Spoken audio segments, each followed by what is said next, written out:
I'm Lynn Manson, 49 years old.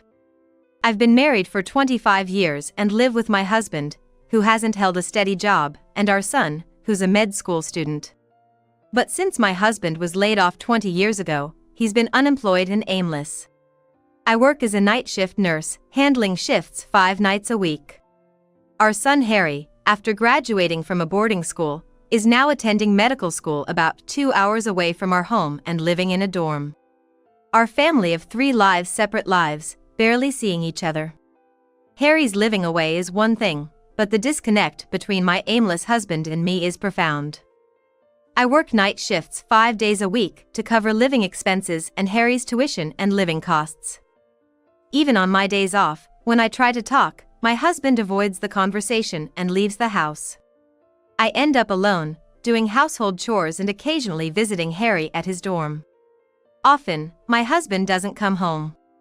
Is he working or just out having fun? He never gives a straight answer. He's always untraceable, and when I text him, I mostly get ignored. Still, I keep sending messages and small talks, fearing we'll lose all connection otherwise. Then, one day, after years of this, I came home early from a night shift, planning to relax a bit since I had the next day off. Thinking that, I opened our house's door. It was 9:30 on a Saturday morning. As usual, my husband wasn't home. While preparing the bath, I texted him to let him know I was home and to ask if he wanted lunch. Surprisingly, he called back immediately. Despite the unbelievable turn of events, I hesitated for a moment, but my fingers reacted unconsciously. Hello? I couldn't help but be cautious when my husband contacted me so suddenly. His response was shocking. I'm moving in with my lover. You can keep working for the rest of your life. Out of the blue, indeed. I was stunned and couldn't comprehend what he was saying. He kept repeating it over the phone. What do you mean? Just what I said. So, you're saying you'll live with another woman in this house? What about? That's exactly what you said. I'm going to live in that house with my mistress, and you're going to go out of that house and work at midnight for the rest of your life. What? Are you saying you're going to live in this house with a woman I don't know? Well, she's only a stranger to you. I know her very well, he said with a smug tone. The face on the other end of the phone was undoubtedly wearing a smug grin that's almost embarrassing. I could hear faint laughter in the background. My husband had assumed a sure victory and contacted me accordingly. What am I supposed to do then? Just move out. What? I don't understand. It's exactly as I said. I'm moving in with my lover, and having you around would just be a nuisance. Get it? So, please, just move out now. I always knew he was a hopeless case, but I didn't realize his thinking had decayed this much. He's been avoiding conversations with his wife, me, neglecting family matters, and just following his own desires. So, you've been playing around with girls instead of working? Can't help it, right? I've always been popular with the ladies. Really? Don't play dumb. You fell for me too, remember? Well, I got tired of an old lady like you a long time ago. You should be thankful I stayed with you until now. Thankful for what, exactly? What? I, a popular guy, showed you pity by staying married. It'd have been embarrassing to talk about divorce at work before Harry became independent. I was considerate of you by not divorcing. Thanks for that. Harry's in his 6th year of med school, passed his final exams, right? He'll definitely pass the national exam and soon be a fully fledged doctor. I've been waiting all this time for you and Harry's sake. He always uses us as an excuse for his convenient explanations. I replied quietly, and he sighed dismissively on the other end. When I responded in a small voice, there was a sigh of exasperation from the other end of the line. Man, you're so gloomy. That's why you're no good. Can't you, as a woman, smile more? Seriously, your lack of affection is a turn-off. Sorry about that. Seriously. You're pretty, you know. If you smiled more, maybe I would have reconsidered. Too bad. His voice, combined with my sleep deprivation from the night shift, made me feel dizzy. Have you always thought about this? Huh? About divorcing. Yeah. His indifferent response resonated with me. You knew, right? I tried to be away from home as much as possible. Well, yes. Harry left for the dorm early on, and it was just you and me at home. But you were all about work. And me, laid off, had nothing but free time. You could have worked full-time. Huh? After being laid off so easily during the recession, despite working hard? No way I'm doing that again. But before I could say more about his job, he hurried the conversation along. You're working hard, so there's no problem financially for the house. So, I became a free man. Naturally, I wanted to have fun with girls. And don't worry, I didn't use your money for that. I used the money I earned to meet girls, and, well, I got close to a few of them. Naturally, I wanted to get closer. I'm a man, after all. Does this man know who he's talking to? I imagined his pathetic face, drooling as he spoke. His shameless babbling disgusted me. So, you want to live with one of these girls you got close to? You got it. Exactly. So, move out, will you? Are you saying we should divorce? That's one way to put it. And what about our assets and everything? Huh? It's all in your name, right? I don't have any savings. So, no need to do anything about that. I just want to split up. Understood. So, can you move out quickly? I want to start living with this girl as soon as possible. Look, I just got back from a night shift. I can't just pack up and leave that quickly. I get it. Sure, you need time to prepare to move out. Well, now that we've talked, I don't need to see you anymore. I'll give you 5 days, then you gotta leave. You're saying I have to move out in that time? What else would I mean? Oh, and I left the divorce papers on my desk. Fill out your part and send them in. All right. I'll make sure he regrets this.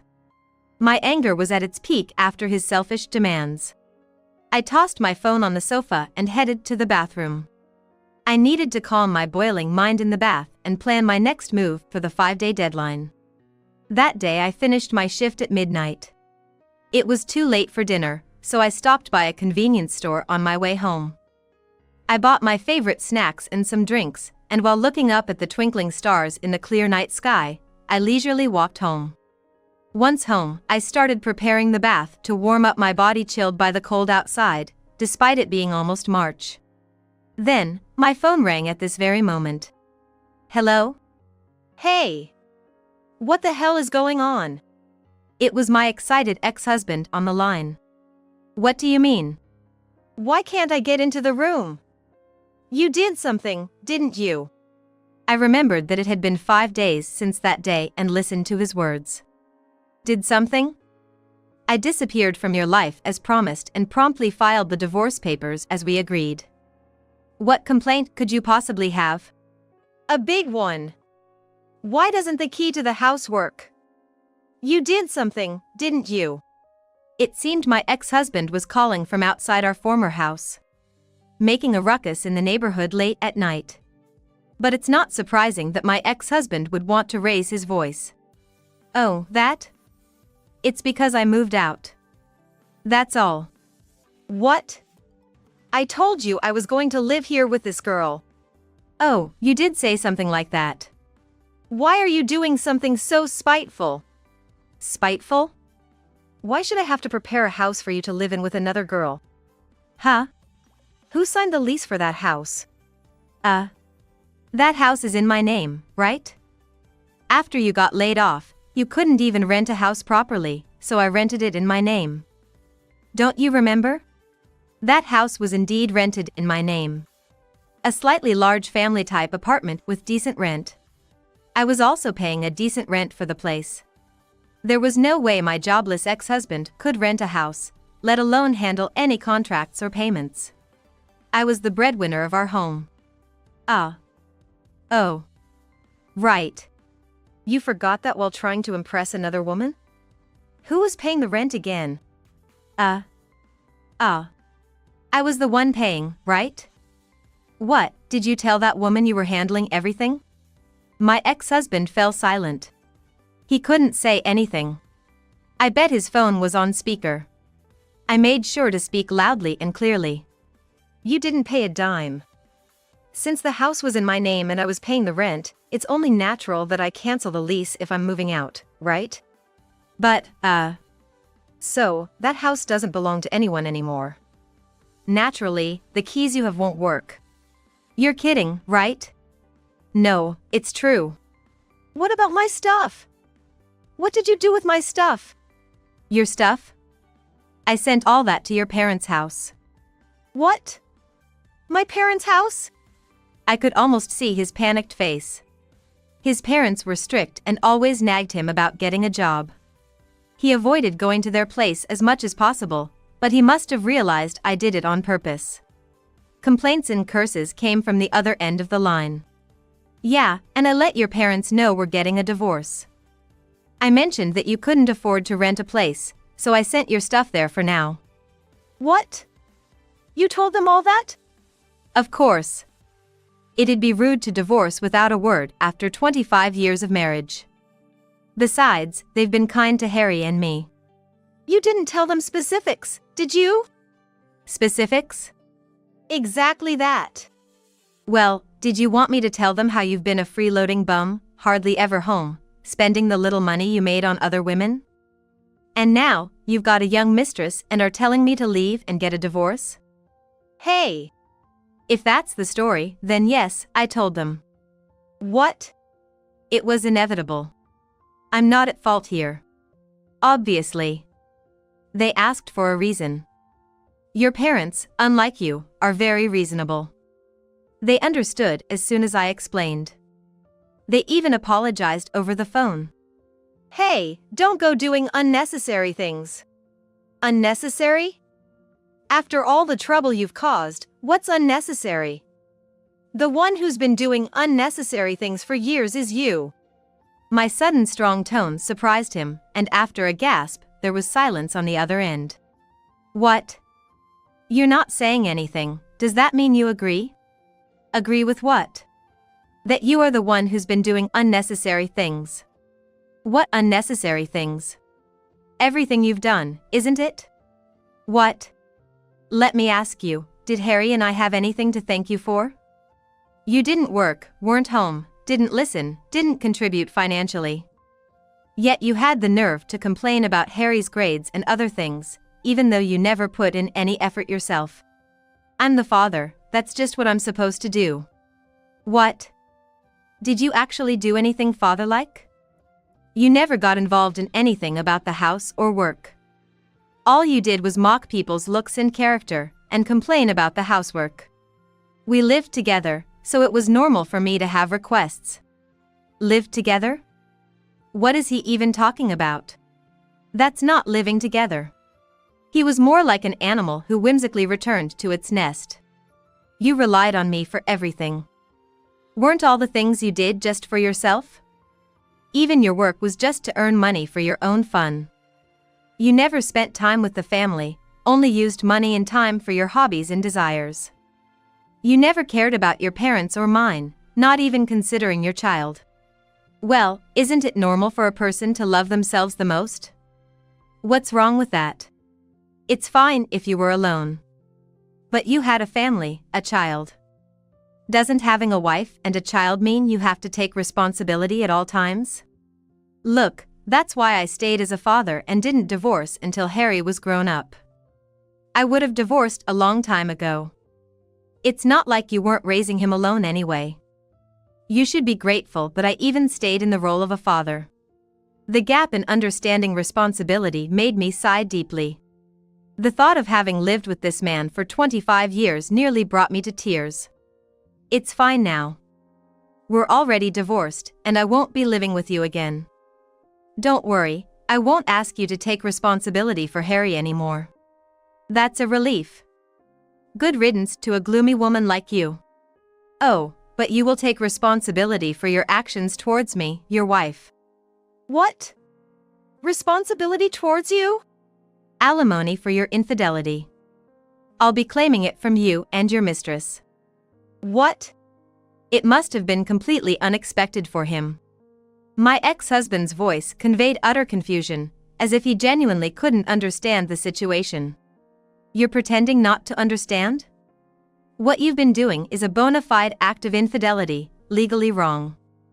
And since the other woman knew you were married and still had an affair, she's also responsible. What? Now? You knew I was playing around outside, so why bring this up now? What do you mean, now? This relationship only lasted because I turned a blind eye to your irresponsible actions. Didn't I send you hints through texts? Like, you need to come home, or don't do anything shameful as a parent. I got those, but... See, you understood the meaning of those words, right? You couldn't stop yourself even though you knew. So you can't say why now to me. Well, that's... He's horrible. I frequently gave him signs that I knew about his betrayals. And he kept betraying me, knowing full well. And yet, you got more and more audacious, even saying you wanted to divorce and live with your mistress. You definitely have to take responsibility. Silence is consent. The woman he's with must have heard everything, and I could hear a faint, high-pitched voice muttering in the background. By the way, I'm aware of the other party involved. Mirabelle, she's there with you, right? I could sense their shock and agitation even through the phone as both of them exclaimed in surprise, "What?" They probably never thought I knew who the other woman was. You can't do wrong and expect to get away with it. I couldn't help but smile at the thought of the two of them, so naively unaware. How do you know her? You're wondering how I know about her. You've never seen her, right? Never met her accidentally, how? But you brought her to our house, right? I saw Mirabelle several times in the intercom camera images. What? You brought her into our house when I was away, right? I occasionally checked the intercom camera images when you had visitors. Wait, so you mean? Yes, I've known for quite a while now. My ex-husband's voice was filled with shock. He probably never knew our intercom had a recording feature. But how? What? How did you know it was her? You mean how I knew her name? Yeah, how? Well, Harry knew about her. He probably never expected Harry's name to come up. I could hear his surprised voice, loud enough that I wanted to cover my ears. Then, the phone was filled with the sounds of them arguing. Were they acquainted with Harry? Who is he? It was like listening to a squabble about infidelity through the phone. Excuse me. I interjected in a loud voice, and they instantly quieted down. Pointless arguments are a waste of time, and I wanted to end this conversation quickly. I took a deep breath before continuing. Once, when Harry came back home, I talked to him about my suspicions regarding you. What? What have you been telling our child? He was 21 then, an adult, so I told him everything. I mentioned that you were bringing women home, and showed him the intercom images. Although the images didn't show anyone Harry knew at that time, about a year ago, when we looked at the images together, Harry recognized her. What? I asked Harry about it, and he said she was his friend's ex-girlfriend. He never met her personally, but had seen her in photos multiple times. Once, when he was out with that friend, they saw her with another guy, which led to their breakup. So, Harry has never met or talked to her but has seen her in real life? Exactly. He's seen her in photos numerous times, and even spotted her with her then-boyfriend. No mistake about it. That's how I know all about Mirabelle, the lounge hostess. I can't believe this. Came a faint voice, but everything was true. My ex-husband was trying to reassure her, but nothing was okay. You think just knowing her identity is enough to hold her responsible? You don't even know her address, how will you claim anything? I anticipated that question. With an answer prepared, I replied. I know her address, even her parents' home address. What? How? It's not hard to find out. She's Harry's friend's ex-girlfriend. Just ask his friend, and you can trace most things. And if not, there are plenty of services you can pay to find out. You have to use money and time effectively, right? I smiled to myself, as if they could see it. On the other end, I heard a small gasp of breath. So, I've already got a lawyer involved. What? It's obvious, right? Why? It's clear that people like you two don't understand the concept of a verbal promise. I'm going to make sure you take responsibility in a legally binding way. My firm tone seemed to unsettle my ex-husband as he stumbled over his words. But, come on! We're already divorced, you can't claim alimony now. That's just nonsense, talk about it in your sleep. Well, honestly, after a night shift, I'd rather be sleeping than dealing with this farce. What? But this isn't a joke or anything. There's no need to sleep on this. What do you mean? You know you can claim alimony for infidelity even after a divorce, right? What? Unbelievable. There were repeated periods of silence from the other side of the phone. I could almost see my ex-husband biting his lip in frustration. With each of his pitiful reactions, my heart felt lighter. You've lost the house, and you'll probably just mooch off her in her apartment, right? What? Typical freeloader lifestyle. I'm sure she knows you don't have any money. Being a lounge hostess, she probably has some. I'll make sure to claim the alimony from her too, and you just live comfortably off her. Shut up. Oh, and don't think about moving or running away. I'm paying good money to keep tabs on her place. What? Like I said earlier, your parents know everything, and I've also found out where her parents live. Any funny business and we act immediately. Wait! No cheap tricks, just take responsibility. Bye. I could hear their voices through the phone. But I didn't need to listen anymore. I ended the call without further concern. And finally headed towards the bath. The plentiful warm water washed away the lingering traces of unease in my heart, clearing them away as it overflowed from the bathtub. In the end, my somewhat threatening approach worked. The two of them didn't flee, and through the lawyer, I managed to claim alimony from my ex-husband and his mistress. Though the amount from my jobless ex wasn't much, it wasn't about the money. I wanted to achieve some result and get closure. Instead, I was able to secure a substantial amount from her. $60,000. I pondered what to do with this unexpected windfall. Why don't you just use it however you want, Mom? It's not the kind of money you save. It's like winning the lottery, just spend it all. Harry's voice came from behind, his back turned to me as he sat on the sofa. After moving out of my place, I'm now living with my son, Harry. Right after that day, I contacted him and told him everything about my husband. Harry, who had just finished his exam and was waiting for graduation with a confirmed job placement, suggested, "Why don't we live together? I'm moving back for work anyway." Now, I'm enjoying living with Harry for the first time since he graduated elementary school. It was a turn of events triggered by that separation. What should I do? I don't really want anything specific. You shouldn't buy something that lasts with that kind of money. Just blow it on something intangible. Oh, how about a trip?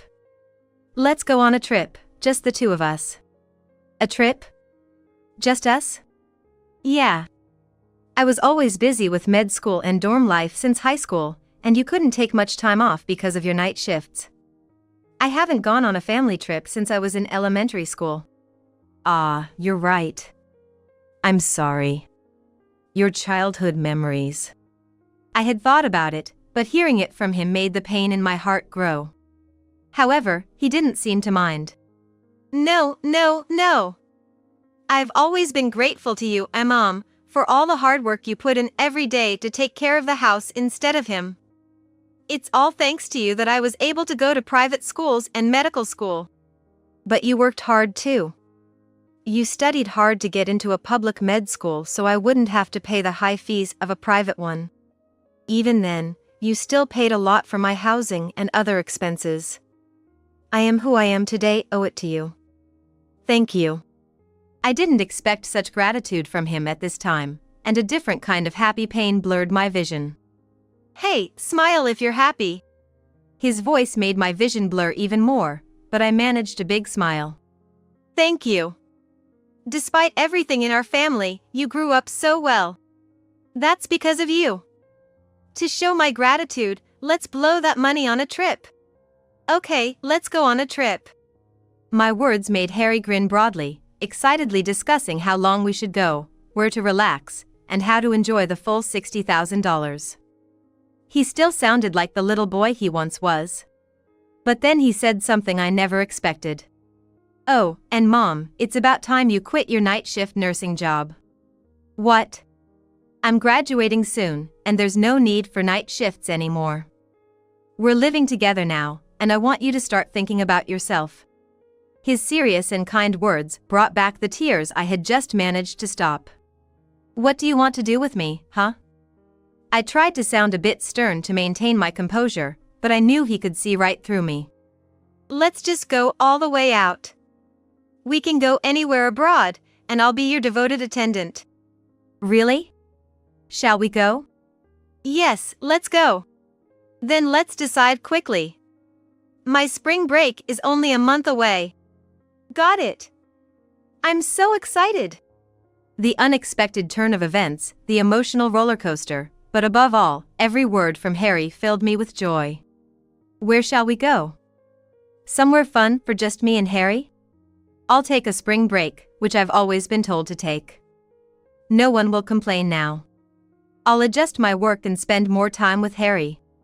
Losing one relationship strengthened another. Cherishing the newly gained time with family, I thought about soaking leisurely in the bathtub while considering where to travel. Today, I headed to the bathroom to prepare the bath, humming a little tune along the way.